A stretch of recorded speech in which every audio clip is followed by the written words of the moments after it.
feminists won't even see her address. I'm thinking cash rules everything. They got us by the coat. Welcome to the only show bringing cops and the community together for some real talk and some real listening. This is uncut. This is uncensored. This is Black and Blue Live. Hey, what's up, fam? Welcome to Black and Blue Live. I'm the host, Dale. Thank you, everybody, for joining me on this show today, joining us on this show today. We got a real special one for you. I cannot wait to get into it, and especially I can't wait to get into it because we want to welcome back our fam, our girl. Welcome back, Elizabeth, to the show. Say what's up, everybody, to Elizabeth. What's going on? Fam. Hey. How you doing? I missed y'all. Oh, I'm so glad to be back. Woo. Yes, you've been gone for the last 2021 ain't no joke. Right? How you been? I'm good now. My air went out, but God is good. It wasn't a major fix, so we're not melting anymore. But if y'all see me glistening, I ain't pushing it too hard because I need this AC unit to make it through the entire summer. For real, for real. Can the church get an amen? Yeah, for real. Amen. So I want to welcome everybody that's joining us on Facebook, YouTube, Twitter, Twitch, and Periscope. And LinkedIn. Good evening, everyone. That's from Robin Corngay on YouTube. Thank you, sir, for looking out for us. We appreciate you. And we also got a Carol Peters. I think I know who that is on Facebook. Hey, what's up? Hey, Mama, how you doing? Thank you for watching the show. We appreciate you.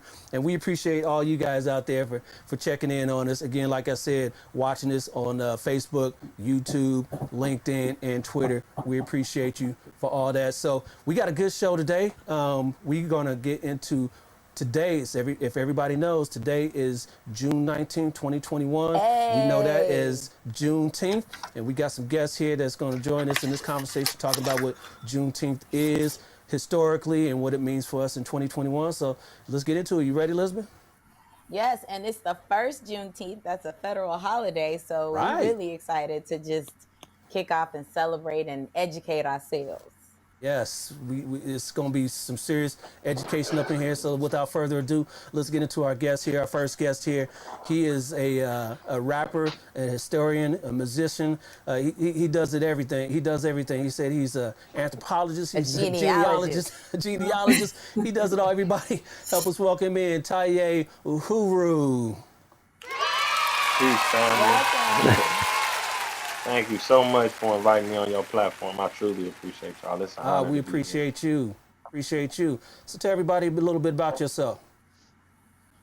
Oh man, I'm a world traveler. I've been to more than 70 countries around the world. I'm an author. I write books, essays, news articles sometimes here and there. I'm a musician. I'm an MC. I'm a hip hop artist.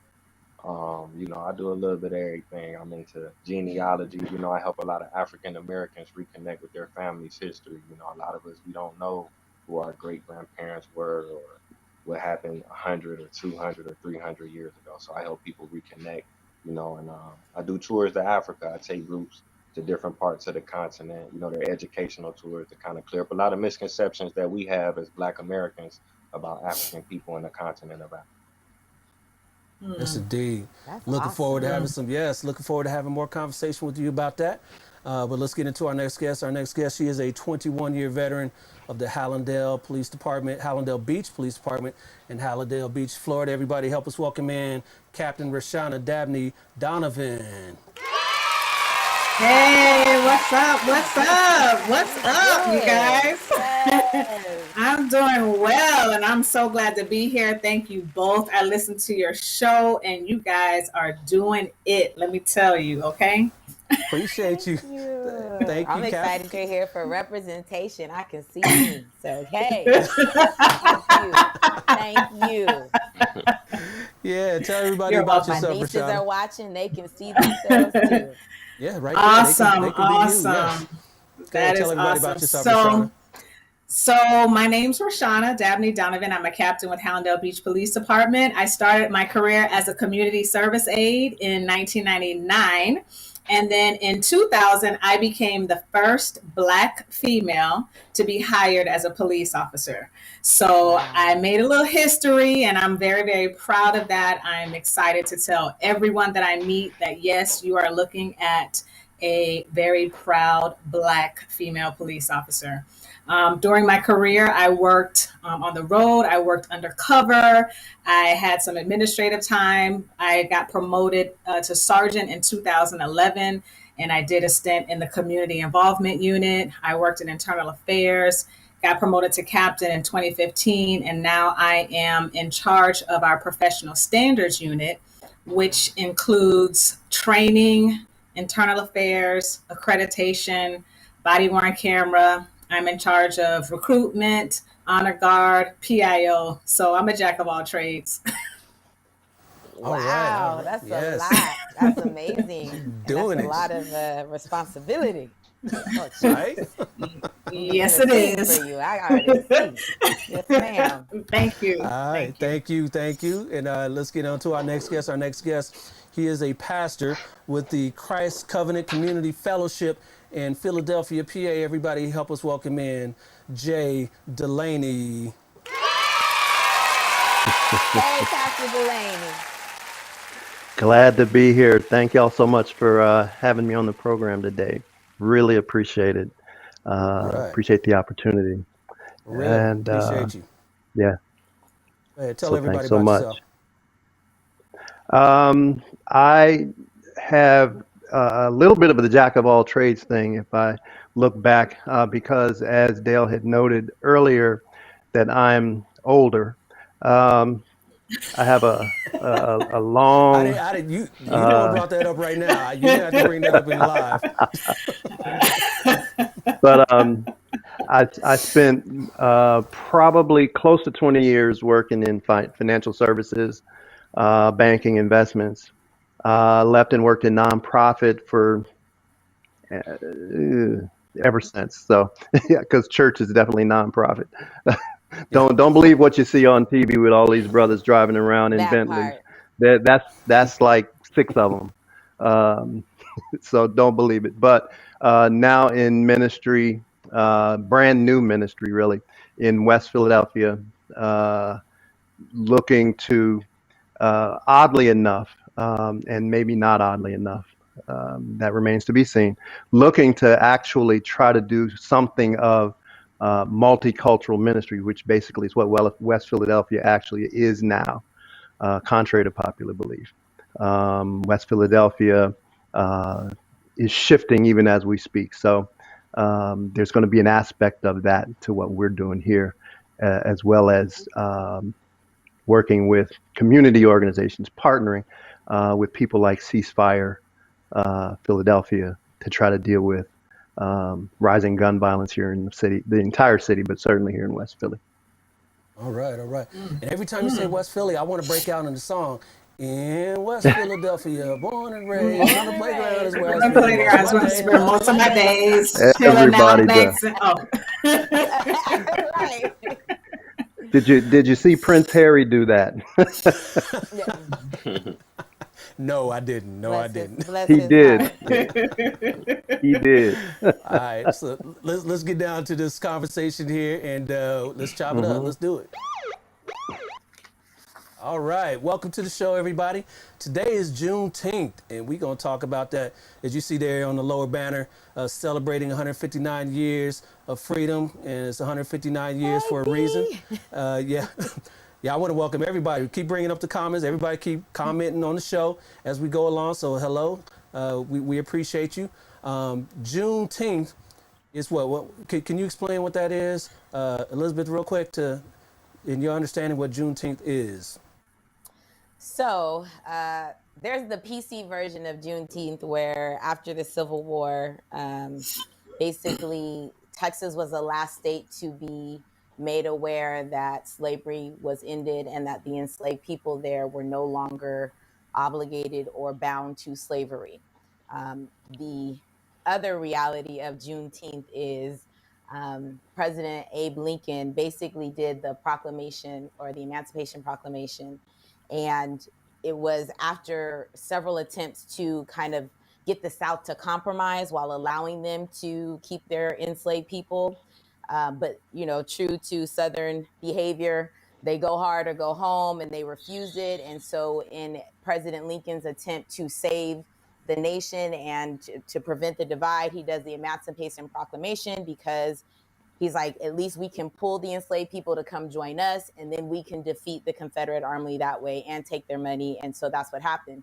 However, it wasn't about really ending slavery for him.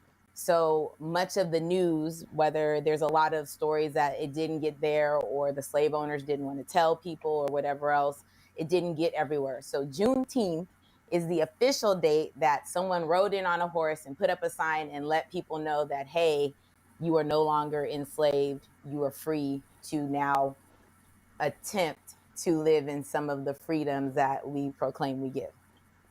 Right. Happy Juneteenth. Yes. And yes, Ben Kelso says, welcome back, Elizabeth, and dropping the knowledge already. Thank you, Ben. Ben filled in for you one show. Yeah. Yes, so, he did, and he did well. He did well. He did well. He's going to do a show. He and I are going to do a show together as well. So he did well, but not to supplant you. We going to continue this. But also Carol Peters. Again, I keep seeing that name. I know who that is. She said, I hadn't heard about Juneteenth until she moved to California in the late 1980s. We're going to talk about that because it recently, just the other day, got signed into federal law to make it a federal holiday. What are you guys thinking about that? Taye, why don't you tell everybody what you think about Juneteenth and it being signed in by the U.S. Senate as a national holiday? What do you think about that? Man, I think it's just I don't really know how to feel about it. I think that's just something they did to, try to please black people. It's not really a form of change. It's not nothing that's concrete. It's not addressing the issues that we are facing. It's just another day. Walmart and Target are going to start selling Juneteenth shirts and, having sales and stuff like that, so it's a money thing. Yes, we talked about that early off air.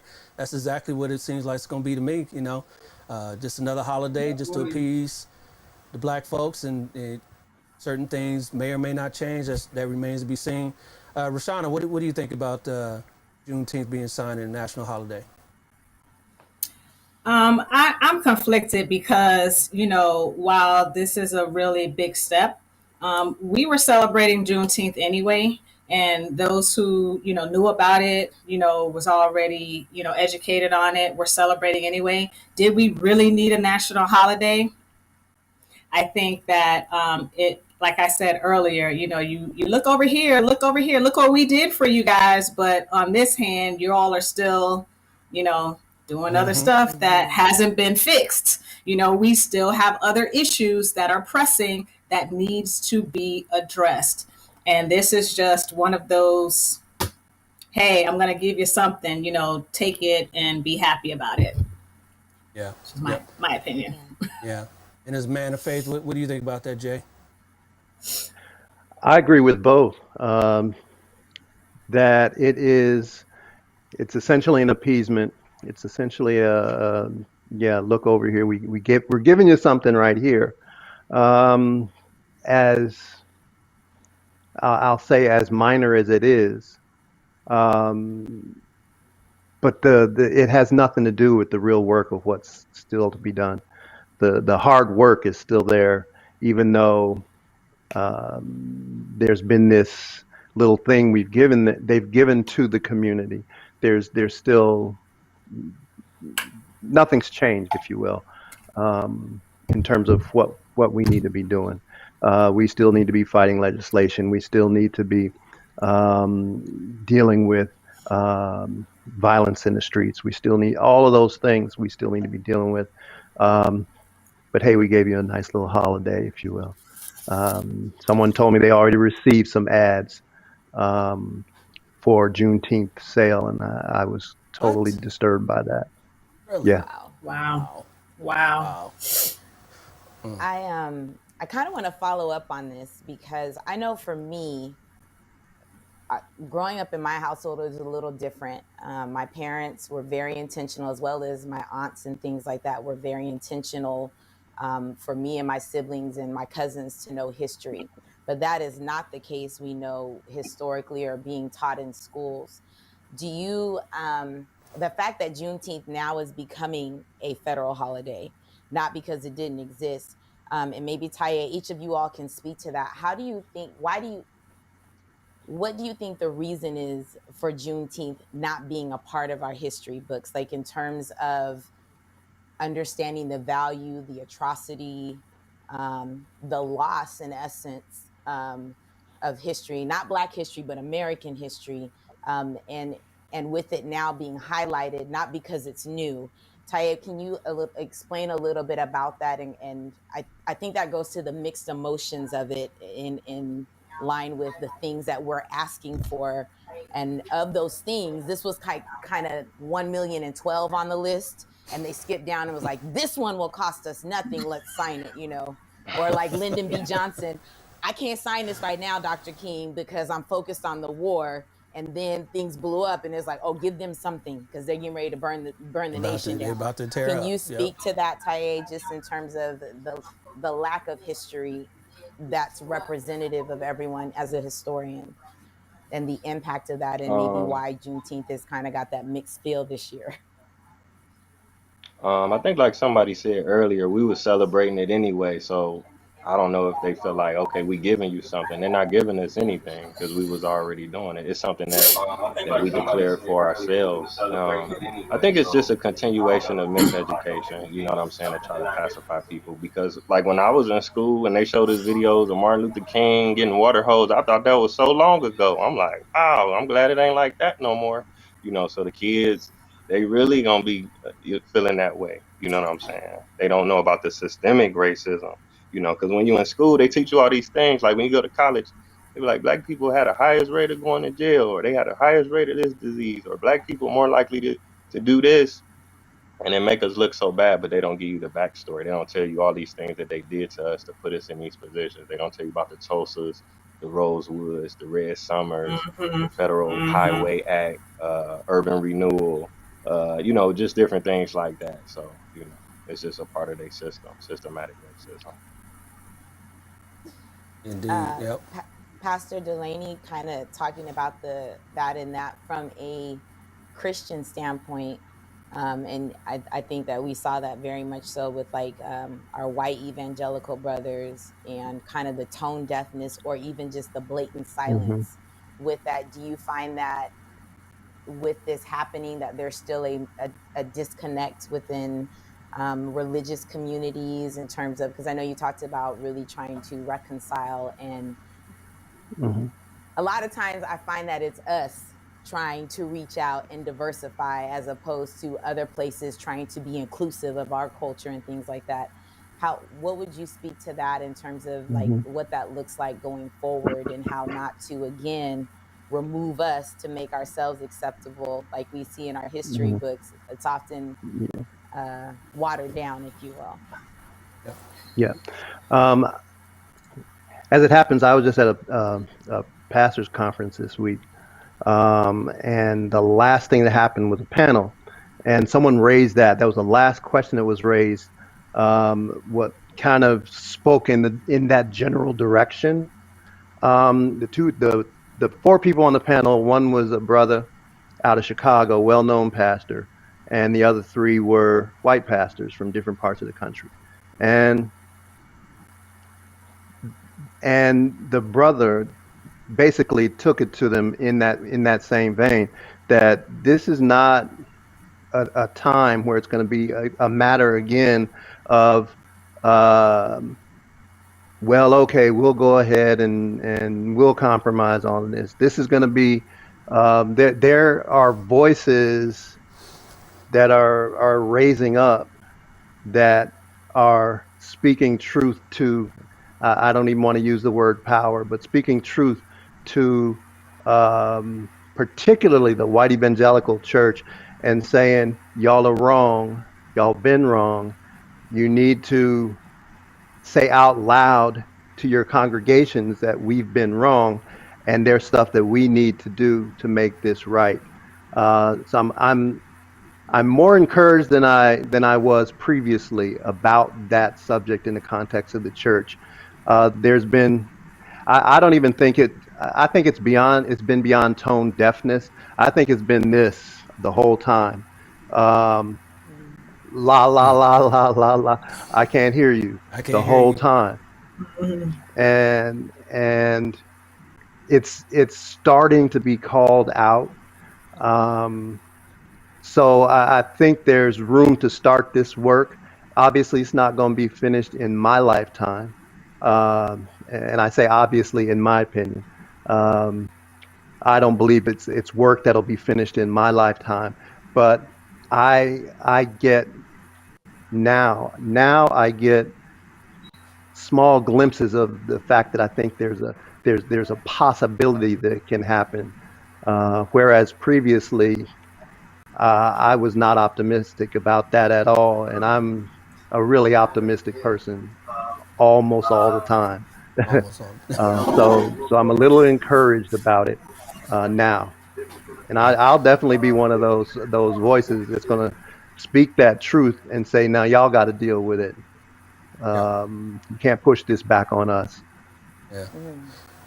And I want to make a point real quick when you said you don't believe it'll happen in your lifetime. God willing, you got a long life still ahead of you, so that Yes. so that Yes. maybe it will happen. Maybe it Yes. will happen.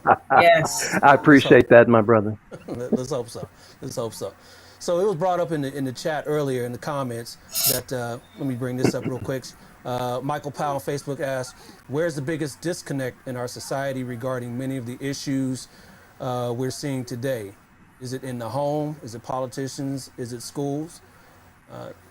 Where do you guys stand on that, Rashana? What do you think about that? The biggest disconnect in our society between all these groups, African Americans and the rest of society. What do you think that is?" I think it's everywhere. The biggest disconnect is all over. We talk about our school system, and growing up in South Florida, in our school system, I didn't learn about Juneteenth. I didn't learn a lot about the things that I felt I should have learned historically in school until after I graduated. And so then I started realizing that, the school system gives us Black History Month, which is the shortest, month of the year. And they inundate us with Dr. King and Harriet Mann and Malcolm X, all great, passionate historical figures who changed the world. Unfortunately, we're not being taught about the Marcus Garveys. We're not being taught about the Claudette Colvins. We're not being taught about Leontine Price. And so they're just focusing on this very, very small portion of what our history contains, which is larger than life. Right. Some politicians are scared to even address what's really going on. They have to call things out as they see it, and I think that, a lot of them are afraid because they won't have the financial backing, and we all know that this nation is run on what money. And so they're scared to lose their constituents because they don't want to say the wrong thing or address things that are very sensitive issues, and law enforcement is the same thing, so I think we're all disconnected. We all have to focus on coming together and having our voice and having our voice being heard. And I appreciate what the pastor said about, this generation now is starting to speak up. And I'm proud of the fact that we're raising the children who are the ones who are allowing their voice to be heard, and they're not going to accept anything less. Yeah. Yep. Yep. Absolutely.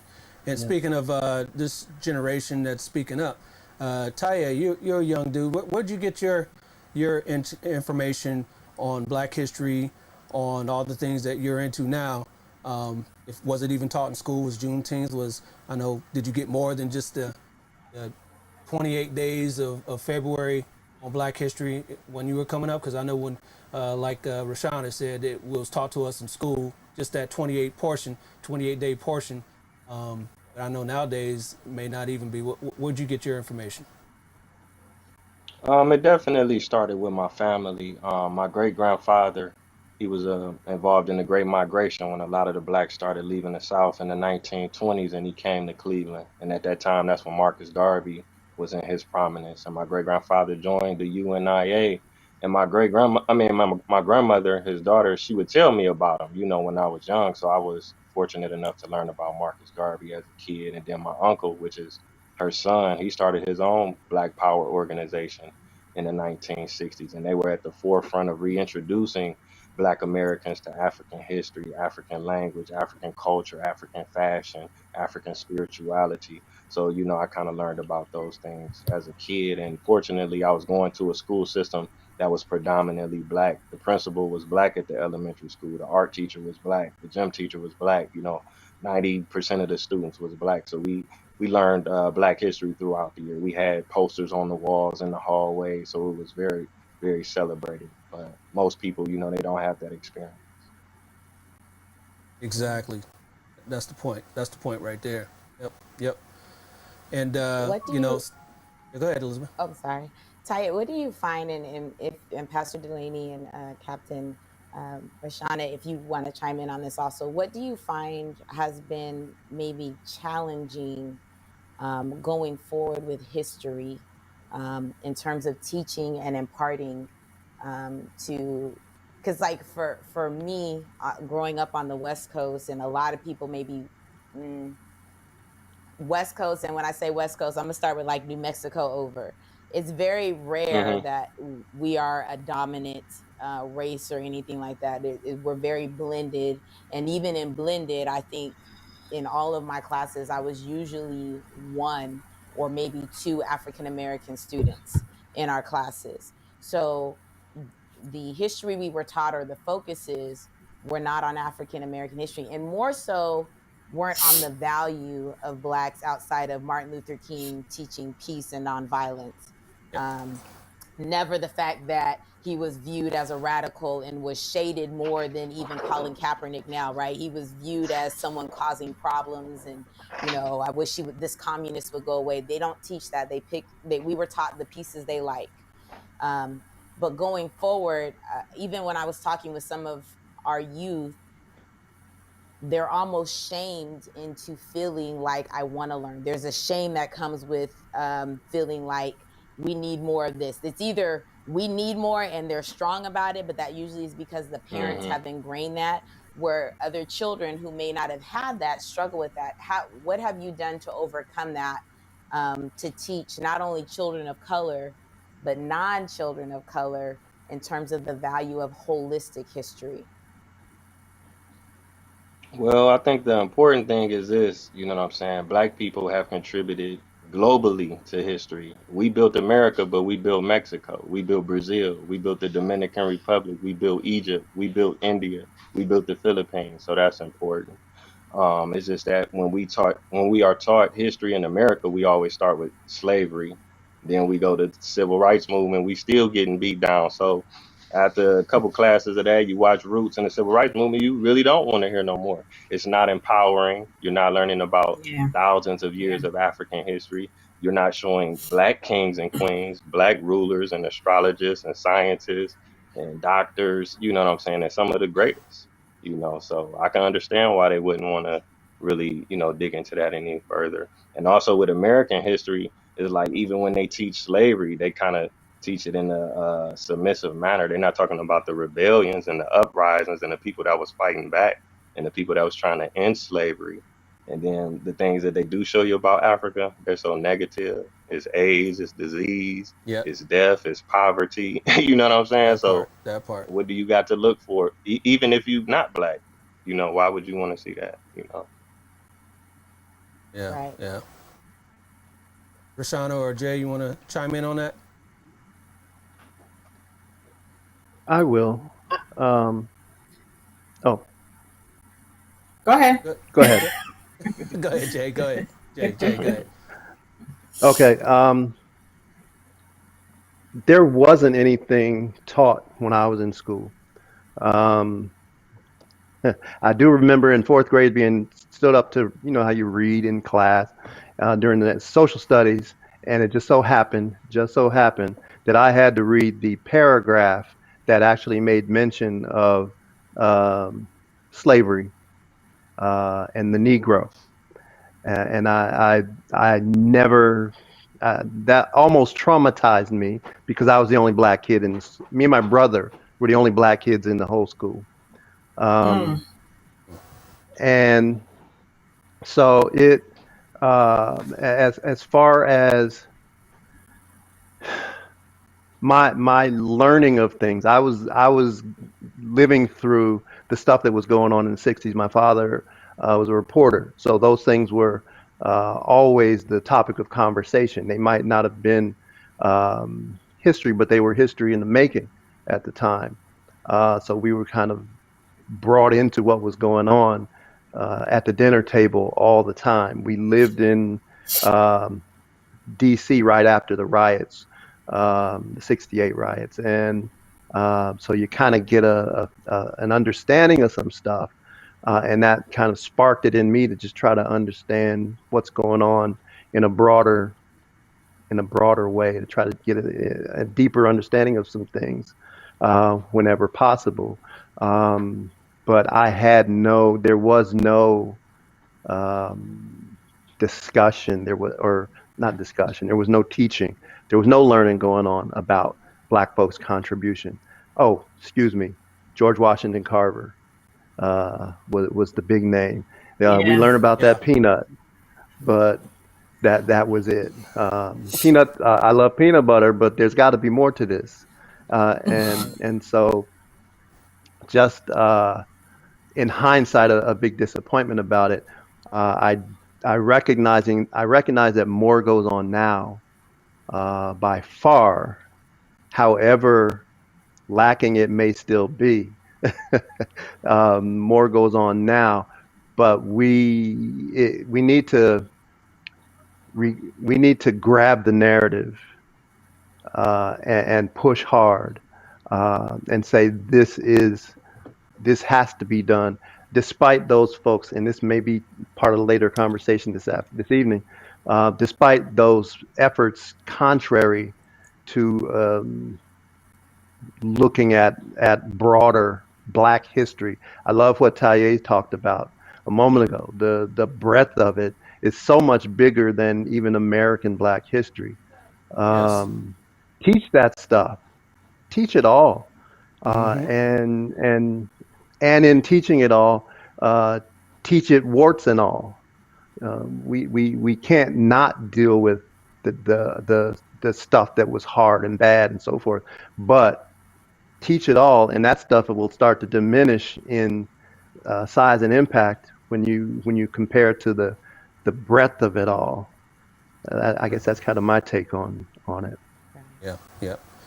And you know, all that kind of leads into what the other big topic today is: critical race theory, CRT, um, in schools, in society, being taught Black history, warts and all, not just Black history, but all the histories of marginalized people. Um, what do you feel about that, Taye, about these things being taught to non-blacks? Because the big controversy now is, people want that not to be taught in schools. They want, Christopher Columbus to be taught the way Christopher Columbus was taught, not about how he and his people raped and pillaged the people Hmm. when they landed, not even here in America, but when they Mm-hmm. landed in the West Indies and all that. But what do you think about that, Taye? I mean, when you say non-blacks, a lot of them is black or got black in them. So if you go to Mexico, it's millions of black people there. You know what I'm saying? If you go to Yeah. India, that's three times closer to Africa than America is. So they was Right. trading and going back and forth over there. Some of their greatest kings and queens was black. You know, we built Europe. We could learn about the Moors. I think it would be, I think if you taught it to them, it would be interesting to them, and that would be the problem. They would be interested, and then they would have more respect for black people, because no matter where you go in the world, they're gonna look at you as you are African or you the same group of people. So we have to be respected globally, not just in America. If Americans get their rights and uprise and make it to the promised land where or wherever we think we're going to go? What about the people in Africa or in South America or in the Caribbean? You know what I'm saying? Hmm. All of us got to get treated equally and respectfully. And I think history would be the perfect foundation for that. It would be very empowering. It would raise our self-esteem. It would raise our self-confidence. It would give us a sense of purpose when we in this world. And we if we just knew who we was, we wouldn't do a lot of the things that we do to ourselves. We would walk around like kings and Right, queens for real, and they don't want that. right, Say that, sir. right, You better right. preach it, honey. Now, Hmm. who the real pastor up in here now? Listen, listen. Amen. Amen. Right. I said, listen. I love it. I love it. Indeed, Do, Thank you, indeed. thank you. Captain Rashana, do you find, because we know like with law enforcement, I think one of the things we do a lot of things well. One thing we don't do well is change. And so Yes. we struggle with change, and it could be anything. We just struggle with it. And I think it's part of the way we're trained, because we're taught if you do things on like routinely and you make it like a lifestyle, you won't deviate from it. It'll be natural. You'll know muscle memory, all of these things. But you had mentioned being overtraining.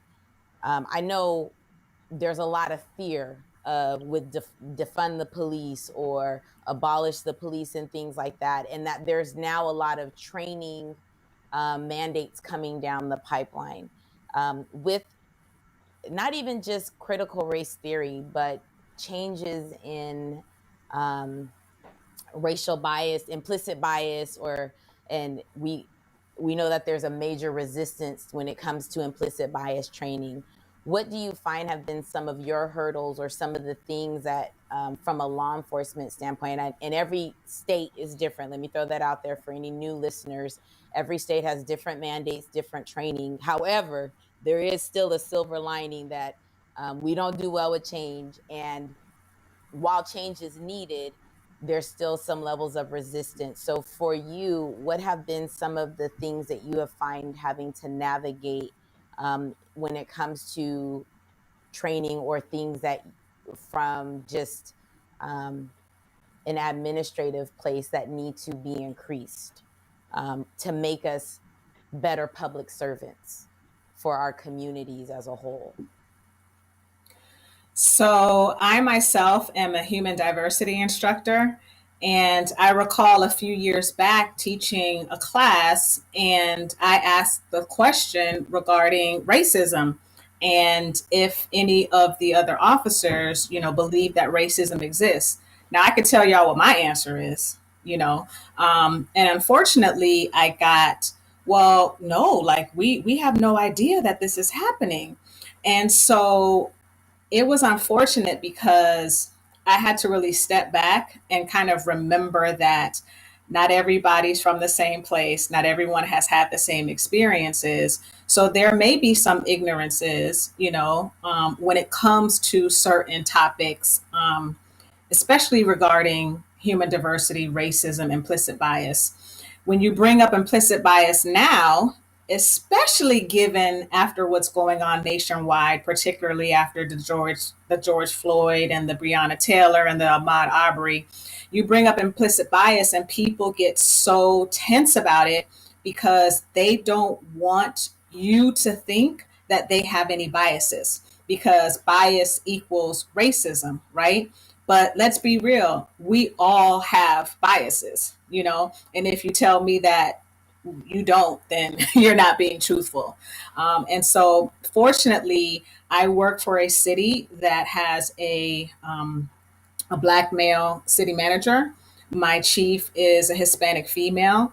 And so they have really been supportive when it comes to increased implicit bias training, racial integrity training. So we have been increasing those types of trainings, which I think is a great start. I also think we need more of it, and we need to be consistent with it all the time. Like it should be more annual trainings, just like we do firearms, defensive tactics, and things of that nature. And so even if you don't think that it's going on, when you do come across it and when you do realize that, oh yeah, that there's some truth to this, then you're able to better police yourself and you're able to better understand what your community is going through and you're empathetic towards that. That's Yes. excellent. Let me write that down for the sergeant's oral interview. Notes. Thank you, ma'am. I'm being educated today. Watch out, baby. That part. Jay, I know you mentioned earlier, increasing violence in West Philly and working with ceasefire and things and organizations like that. Does your organization, does your ministry work with law enforcement in the West Philly area to kind of quell these things of violence and get different information out? And do you guys do that sort of work in Philly? That hasn't happened with us yet, but it will. There's every precinct has I don't know the title, but it's a person who works really closely with the community. And the aim, because we have not gone, we're still doing virtual. So we have not gone to an outside, we don't do Sunday morning in a building. So we're not doing stuff outdoors yet. We're looking probably at August, September. But that's definitely part of what has to happen. And I hope I'm not jumping ahead and kind of bringing this in. But the thoughts around the defund the police and reimagining policing and all of that. For me, defund the police was always a thought about let's rethink some things. Let's think about this. Let's think this out and see what we can do. I don't know if you all saw it on if it made the national news. Several months back, there was a brother next block over who was killed by the police. Police were called because his brother, I think, called the police, or his mom. He was having an episode. He was a mental health episode.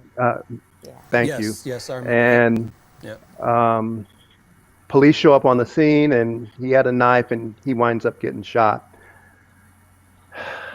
For me, and I'm pretty sure for many others, reimagining means, okay, let's understand what the call is about. If there's an element, particularly if they're telling us there's an element of potential mental health crisis element, we need somebody out there who can deal with this. If somebody's wilding out and you're called, and the department is called, there's probably a good chance that type of an officer, it may not even be an officer. I don't know how everybody would handle it. It might be a social services person who's connected to the department, whatever. But that type of a person on scene could potentially serve to de-escalate a lot of those types of situations. Because I'm sure a number of the killings we've seen over the years have had some element of that attached to them. But that along with working together, I think we talked about it once before, Dale, on a previous program about community and police kind of working together, getting to know each other. It's not a good thing when the police don't know the community. If Joe gets drunk every Friday night, and Officer Jones and Officer Smith know the neighborhood, they know everybody around or a whole lot of the people, they roll up on that scene because Joe's wilding out a little bit. Oh, they know that, that's just Joe. It's Friday night. Yep, Joe's had a few. Let's just get him to the house and be done with it. But that level of community policing, moving more in that direction to try to deal with some of these things, along with communities and community organizations, because there's certainly enough of them around that can partner to try to move the needle on this, so that fewer people get shot and or killed. Yeah. Absolutely. I'm going to jump in just a little bit, and I'm going to defer to Captain Rashana, because so what you brought up is a really great point, and Dale jump in too. I think from a law enforcement perspective, though, even with reimagining defunding, because what we've learned is it means something different to everyone, right? So some people say no, just abolish, don't Yeah. have any at all. Some people say reimagine, some saying no, let's take funds for these things and put them here or whatever else, and things like that. I think that one of the things that's missing, though, is having someone from law enforcement there to explain our training, our tactics, and our reasonings for some of the responses. And so even That going to part. this situation, one of the key things is that this gentleman unfortunately had a knife. And so what we have found, because at least at our agency, we do have mental health attached to us. And whenever we can, we defer. But at the point that there's a knife, they refuse to um, respond out for safety reasons. They'll be available if we can de-escalate it. But there is something called the 21-foot rule. And so someone with a knife can actually take my life within 21 feet quicker than I can pull my gun out or de-escalate it. Quicker than I can pull a taser out, I'm dead. These are the sciences and a lot of times the tactics that are not discussed. Now, I'm not saying that there can't be other ways. I think, though, the conversations have to have these things in there. You know what I mean? You can't make gumbo without filet, and you can't make it without the roux. You can't, there's some things you need, right? Some people can make it without okra, right? But you can't make it without the sausage. And I know they got vegan gumbo, but it just don't taste right It just don't without taste the right. shrimp. It don't taste right. You need your crab legs. I said what I said. Don't at me, right? But that being said, I think that there are some things, and even when you're talking about John, um, having the drinks, I think it's great if we can safely do it, but there's also a liability issue that I don't think people understand, because city departments are attached to cities. Cities are big pockets. So if we release John to the family and the family goes to sleep, but John busts his head, then the family sues the city because they say, well, you should have known that we was Yep. too drunk to take care of John too. And so I think that these conversations have to be had so that we can effectively reimagine to create our safe neighborhoods. And Captain Rashawn, if you want to add any more to that, because I agree 1000%. I'm always grieved at tragedy or when the response could not result in somebody going home to their family, regardless of what it is, whether it's a vape pen in Ocean, Maryland, or whatever else. There's always another way. Mm. However, liability, training, and tactics still have to be part of the conversation, because I love what I do, but I'm not going to do what I do if I can't do it safely. And so I think Yep. safety has to be a part of that. Captain Rashawn, do you want to add to that at all? You might have said it all I a hope lot. No, I wholeheartedly agree. When Pastor Jay was telling the story, the first thing that I picked up on was knife. And Right. as a law enforcement officer, Yep. when you hear those trigger words, you automatically are like in defense mode. I know that we were taught in the academy it was 21 feet, but I believe now it's 30 feet, at least for us down here. And so you're absolutely right, Elizabeth. That person can take my life quicker than I can pull out my gun if they have a knife in their hands. Yep. And I find myself a lot of the time answering questions, well, why didn't you just shoot him in the leg? And, you could have just, shot him in the arm. And, so I understand that people do not understand, tactics, training, what comes across our brains when we're faced with very quick situations where we have to act and react quickly. And sometimes I have to look at it as I have a family to go home to. Yep. I have babies that I'm raising as well, and I want to go home safely. And it's a discussion that needs to be had, and an honest discussion that needs to be had, because I think once you explain these things to people, then they start to understand. But without an explanation component, then you're always going to have questions, and we're always going to be fighting, with everyone. So I Right. think that's Right. very important. You know what? I want to answer. I want to answer. Oh yeah, go ahead. Hold up. I just want to answer that question when you said people say, why didn't you just shoot him in the leg? Why didn't you just try to shoot him in the arm? Shoot the knife out. You know why? I blame you down there in South Florida, Captain. Bad boys. Really? Yeah. Really? Will Smith and Martin Lawrence, blowing up the city of Miami, Right. Can I say that online without it being tagged? You can say it. I said it already. That's so funny. And it's unfortunate because it's unfortunate because a lot of people look at movies and TV shows like CSI. Well, why can't you solve the case in 45 minutes? Because it's television. Because this is a movie. You have to take out, Hollywood. This is not what we do in real life. And because our children are stuck in front of the TV most of the time, they're not outside playing, or they're not really understanding, our training and the things that we're learning in the academy, then they just believe everything that they see or read on Facebook and Instagram and whatever other social media platform they get their news from. So, yeah, I agree. I also want to. Can I co-sign everything something? Oh yes, can I throw this out there? With the use of force, I don't want to sound or come across as tone deaf. I do realize, though, part of the frustration is because when it comes to people of color, there tends to be a zero tolerance as opposed to other folks who can drive off with officers hanging off the car, or when they're non-people of color, they can cuss out, have knives and all that, and they get a lot more grace. So I think that also has to be addressed in the training and the concern that our skin tone cannot be seen as a weapon either. You can't see our skin and the knife and automatically, commute that this is always going to be violent. The same attempt that you take to de-escalate, if it's a white sister or, a white brother, it needs to be that same energy in these other situations. So I just want to temper that with that also. There we go. Go ahead, Jay. You have something to say? I was just going to co-sign on the whole issue of conversation, dialogue. I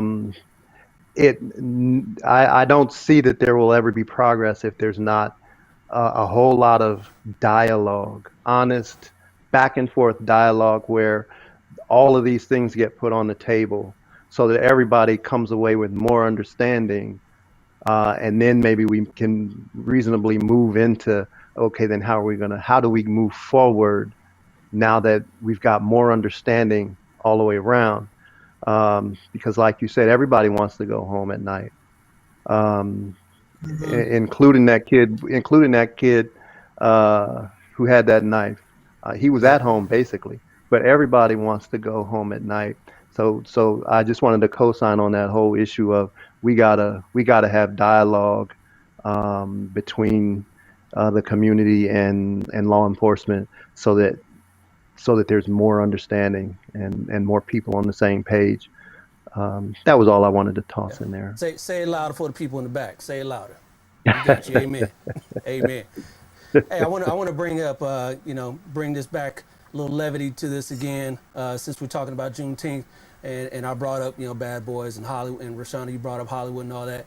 Taye, you are also a rap artist, hip hop artist, and I wanted to showcase one of your songs that kind of talks about what we're talking about here, Juneteenth. It seems like a lot of your content has to do with Black empowerment, but I want to play this one here, and you can kind of tell the audience what we're watching here as I play it. Oh, okay. It ain't this one. Here we go. Okay. Yeah, this is a song I recorded. It's called "Do Revolutionaries Go to Heaven?" And I wrote, recorded, and filmed this in Johannesburg, South Africa. And I was living in a neighborhood called Mabonang. It's an art district. It's a very unique place. A lot of musicians and singers and dancers and drummers and poets live in this neighborhood. Wow. It's a lot of beautiful artwork. Yeah, I see that. So this is all down there in Johannesburg, huh? Yeah, Mabonang. Dear God, I got one question. I need to know, do revolutionaries go to heaven? And if so, may their legacies last forever and their seeds grow. Tell them that we love them so and never let them die slow. It's like that artwork around there born too. Black. We was kings and queens, now look where we at. I know it won't be long before we take it back. I just hope I live long enough to see it happen, and that's a fact. Cause one thing when you pro-black, you might love your people, but they may not love you back. For more than 400 years, we've been under attack. We survived slavery and then they gave us crack. Do revolutionaries go to heaven? Do revolutionaries go to heaven? Do revolutionaries go to heaven? Do revolutionaries go to heaven? Do revolutionaries go to heaven? I wanna know. Do revolutionaries go to heaven? I hope so. Do revolutionaries go to heaven? I wanna know. Do revolutionaries go to heaven? So how long you been rapping, bro? Runs a million miles per hour. They can't stop me. I think I started in elementary school just playing around with it. Like a flower higher than the Eiffel Tower. Ancestors give me power to I see devour they have each a and lot every of enemy and every artwork that reflects African American history, American history from that. What are their viewpoints on Black Americans and Black history? You know, Black American history. What is the stance on that? Is that a motivator for them? Do they connect with that, or are they a country looking on to see if we can grab the torch and run? I mean, a lot of people was watching us all around the world. You know what I'm saying? Obviously, you know, with George Floyd, you know, it was just protesters in different continents and different countries, but definitely our African brothers and sisters, they got our back. You know, a lot of times we hear Africans don't like us or they don't want us over there, but they show us nothing but love when I take people over there. As you can see, they had the year of Cool. return in 2019. Ludacris, Rick Ross, Jay-Z, Beyonce, T.I., Michael Jai White, all these celebrities went to Africa and they had an amazing time. You got countries, dozens of African countries that have lower crime rates, lower gun violence, definitely less racism. You know, it's just an amazing place, but we usually generalize it as one place. Africa has more countries than any other continent in the world. Africa is the most diverse continent in the world as far as genetics, ethnic groups, languages, animals, landscapes, minerals. They got diamonds, platinum, gold, oil. So, you know, they they invite us over there. They offered land, they offer citizenship, they offer business opportunities. So I'm out. I'm down to myself. I was like, can you take me on a tour? I like to go on a tour, Taye. Please, just take oh, me on a tour, honey. you more than welcome.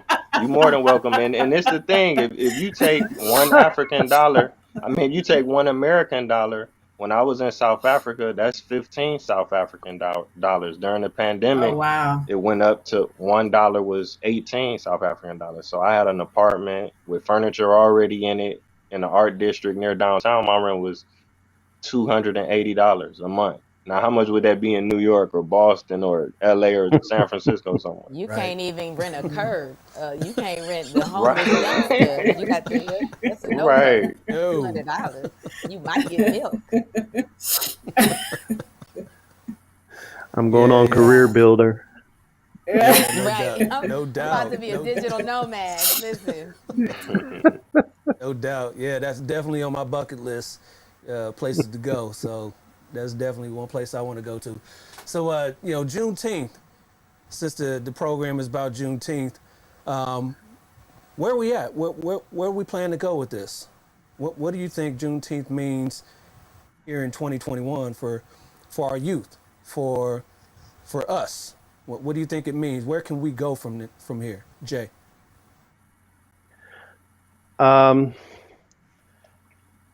Frankly, I don't think it doesn't feel the same as when when Dr. King's birthday was signed.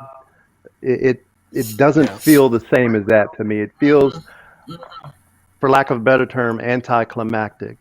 It's like, oh, okay, and everybody's going to keep it moving. There are things that are more pressing. It just feels that way, that it's being received that way. I don't know that young people will latch on to it as something of great meaning. I think this Gen Z in particular is is going to be a hard sell on Juneteenth having some special something attached to it. Um, and I'll just go back to what we talked about at the beginning of the show. Um, there's so much other hard work that's just still looking us right in the face that it's probably going to be doomed in my own mind to be something that's um, just like a oh okay type of a deal, and folks will keep on moving, keep on stepping. Right. Rashana, what do you think? Where do we go from here with Juneteenth? Ooh. Okay, so let me say this. I would like to offer kudos to Miss Opal Lee, because from my understanding, I know that this was something that was near and dear to her heart as the grandmother of Texas, right? Or Southern Texas. I can't Hmm. remember the exact term. I know that she's been fighting for this for a number of years. And so I would like to say that I'm glad to see that something that she's been fighting for, especially as a Black female, African American female, minority female, that she was able to accomplish in her lifetime, and having been there at the signing was of great importance to her. Um, Hmm. on the other hand, however, I think that not enough people understand the magnitude, not enough people understand the relevance, not enough people understand the history. And so, until everyone really understands what Juneteenth really is, it's not going to make a big impact. And it's unfortunate. Yep. Taye. Oh man, I just think at this point it would be a perfect opportunity to make Juneteenth synonymous with positive and empowering things, black cooperative economics, black financial unity, you know what I'm saying? Support a Black Business Day, stop the violence. If we could just have at least one day a year where nobody lose their life or get hurt, just to start there, you know what I'm saying? And definitely inclusive of the Hmm. historical component. Wow. Hmm. Yeah, that'd be Yes. beautiful. Yes. I would totally sign up for that. I agree. Yeah. All right. Well, ladies and gentlemen, before we get you out of here, you know how Rashana knows how we do on the show when we wrap it up. We play a game. We Please play a don't game. embarrass me again. Please. So this is a Do I need to little. be nervous? You don't need to be Yes. nervous. Yes. No. This it's all good. You You all should guys have are had a poll delivered to your house. Is this in the front door Amazon? Go ahead and get the polls and set them up. right. It's a little This simple is little, Juneteenth turn up. little black culture trivia for you. Little black culture Oh trivia boy. for you. So Oh Lord. we got some questions for you, and your name will be your buzzer. So would you just wait for Elizabeth to read the whole question, and just like Family Feud or whatever, say your name. Whoever got in there first, we will acknowledge you, and then if you can answer the question, you will get a point. That's easy, right? Everybody knows that black. This is gonna span from Taye's generation all the way up to your generation, Jay. So hopefully you know your black culture, Lord Jesus. your everything in between. They didn't have writing back when I was a kid, so I don't know. All right, here's your first question for Elizabeth. Here you go. Here we go. Question number 1. You don't want to let me read it. Here we go. In what city was Rosa Parks arrested for refusing to get up and give her seat? Jay. Yeah. Hey, Jay. Go ahead, Jay. Montgomery, Alabama. Correct. The gump. So Do we you know got they Jay. still have those buses out there? Some of those buses They are probably just that, do. they look just like that and they're still running. Wow. They look just like that still, huh? They do. 1960s buses, huh? All right, here's your next question. Who was the first U.S. track and field athlete to win 4 gold medals at the Olympics? Jay. Go ahead, Jay. Jay. Jesse Owens. All right. Yes, Jesse Owens. You two gonna get on the board, right? Taye and Rashana? You gonna get on the board? I wasn't right? that. don't I try wasn't to. that. I'm not that old. I'm not that old. So Hey, Because Jay was there. Jay was there right there. I see the speck in the top corner. That's I'm Jay. right there. Whoever Over was his Jay. shoulder, Jay you was can taking see the my picture. face. Jay was there waving. wow. I took the picture.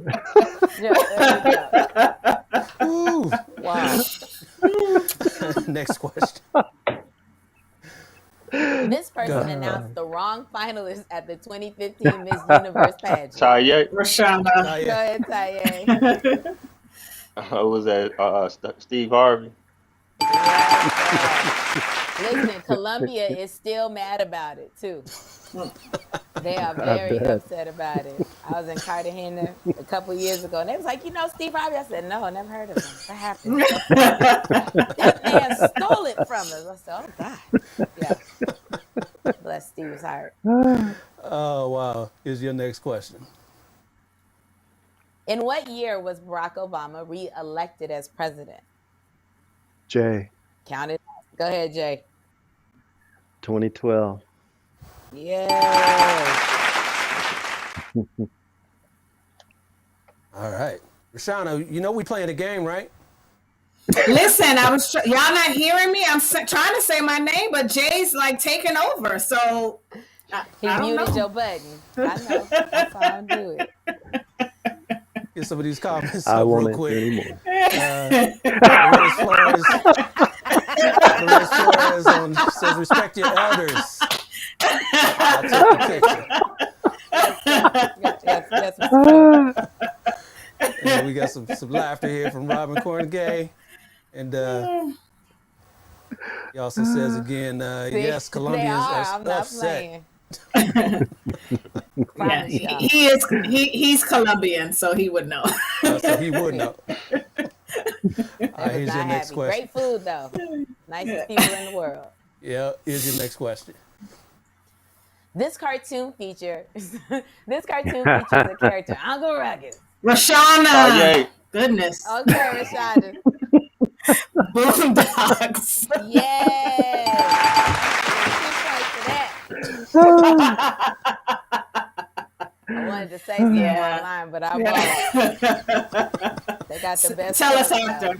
Yeah. Did you know that one, Jay? I did. Oh, okay. All right. Well, you got kids, so yeah, adult kids. Right? Exactly. All right, here's your next question. Who wrote the memoir, I Know Why the Caged Bird Sings? Taye. Jay. That's Taye. Maya Angelou. Yeah. That's how I said it, huh? You can tell the inflections in my voice. Miss Maya.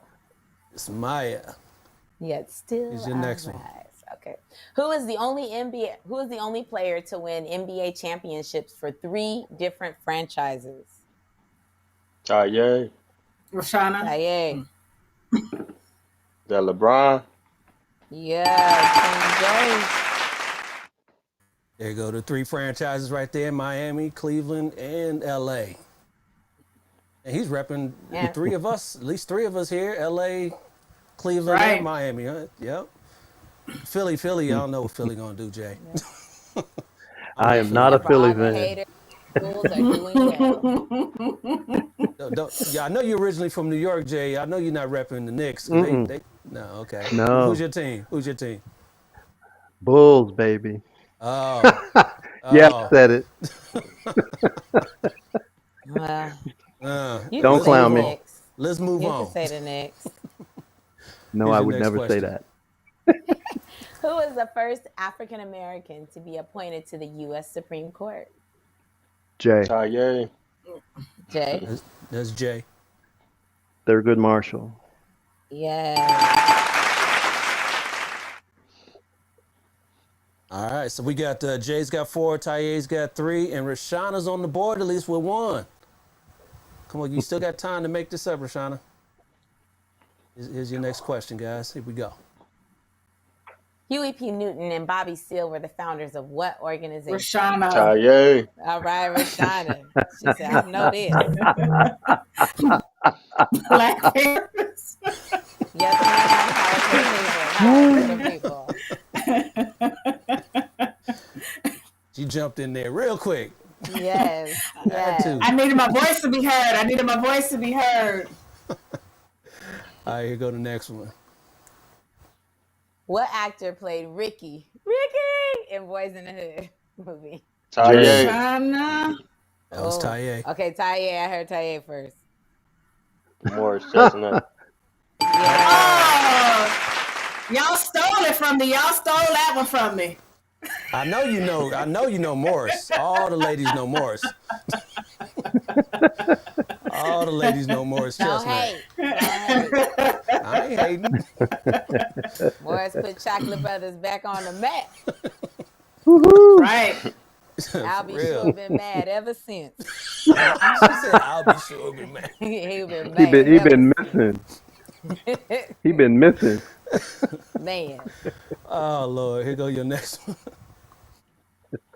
Who was the first African American billionaire? Jay. Jay. And I just that fast forgot his name. Reginald Taye. Lewis. Taye. Taye. Taye. Is it Bob Johnson? You didn't hear my answer? Yes, Robert Johnson. Very good. Yes, he's one of the co-founders of BET. All right, Taye takes the lead, 5-4 to 2. I have a think question got about that last two. answer. Go ahead. What you got, Jay? Put the question back up. Put the question back up. We got a discrepancy.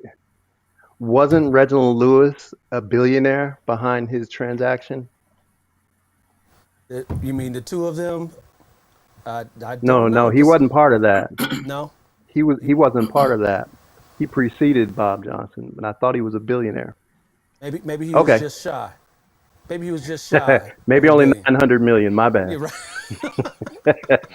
more than any of us gonna make, right? How about that?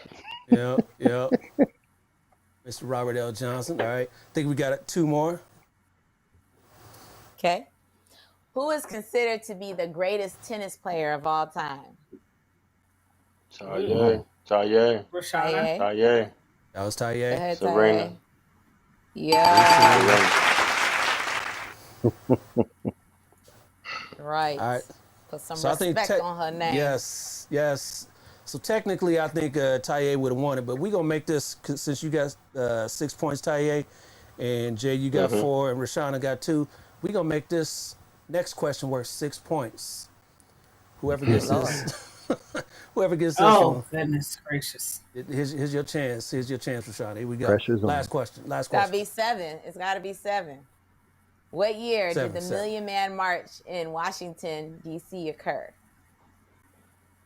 What year did the Million Man March in Washington, D.C.? Taye. Go ahead.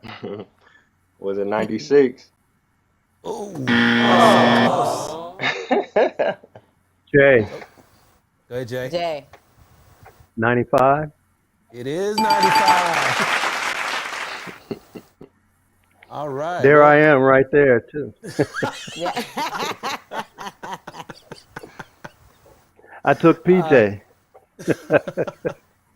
All right, I appreciate y'all playing. We appreciate y'all playing the Black Culture Trivia game. That was fun. Some good sports for that. Yeah, see, Rashad, it wasn't so bad. Wasn't so bad, Rashad. I agree. Thank you. All right. So before we get out of here, want to have you guys leave the audience with something. So we'll start with you, Taye. Something you want to leave our audience with. Oh man. Regarding Man, Juneteenth. just do your just do your research, keep acquiring that knowledge, study your family's history, you know what I'm saying? Don't be limited. Think globally, not locally. Think outside your neighborhood, your state, your city, your block. You know what I'm saying? It's so much to see and enjoy all around the world. You know what I'm saying? Give the world a chance. I agree. And we're gonna take you up on that trip to the motherland too. Oh yeah. Yeah, for sure. Rashada, what do you want to leave our viewers with? I think we have a very rich culture and a very rich history that everyone can learn from. And it doesn't always have to be oppressive or negative. It is, we've done some wonderful things. We continue to do wonderful things. And not all law enforcement officers are bad. There really are law enforcement officers who are out in the communities and they are doing some really, really great work. I agree. 3 of them on this show. Amen to that. Thank you. Awesome show for Zonia. Thank you for that. And Jay, what do you want to leave our viewers with? Take what Brother Taye and Sister Rashana said and put it in front of our children. Teach the kids about it to try to shape our collective future. All right. To the point. I agree. And Eloise Dabney, I think somebody on the panel knows who that is. Great questions, great show. Hopefully more great panel. Thank you for that. Hey, Mom. What's up, Mommy? Yes, give Mom some love. Give Mom some love.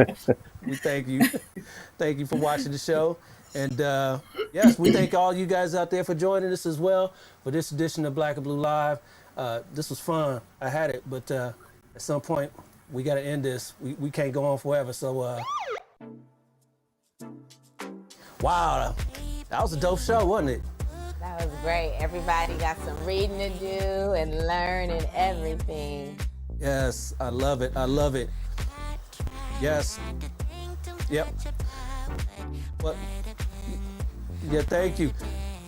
Yes. I We're so want to glad you all joined us. To our viewers, Yes. we're appreciating. Please share. Yes. Please like. Do your history. Happy Juneteenth. Happy Juneteenth. Ujima. Just collective economics, unity, all of that. So, much Nia, and purpose to you all today. Yes, we appreciate everybody for joining the show today. It was lots of fun. We do this every other Sunday. Tune in for another topic here on Black and Blue Live. My name is Dale. For my co-host Elizabeth right there. We'll see you next time here on Black and Blue Live. We out. Peace.